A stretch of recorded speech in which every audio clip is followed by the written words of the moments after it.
पाचव्या टप्प्यात अनेक ठिकाणी रात्री उशिरापर्यंत सुरू होतं मतदान। मुंब्रा पालघरमध्ये रात्री 9 वाजेपर्यंत मतदान केंद्रांवर गर्दी।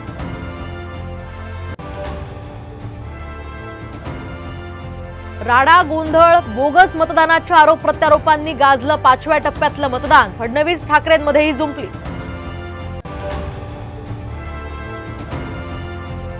पुणे हिट अँड रन प्रकरणी फरार विशाल अग्रवाल यांना अटक, तर पुणे पोलिसांची संभाजीनगरमध्ये धडक कारवाई।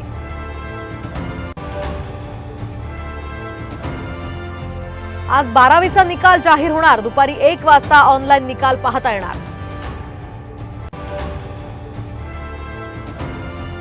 राज्यात पुण्यासह सांगली, सातारा आणि संभाजीनगरमध्ये तुफान पाऊस। उन्हाळी पिकांचं मोठं नुकसान।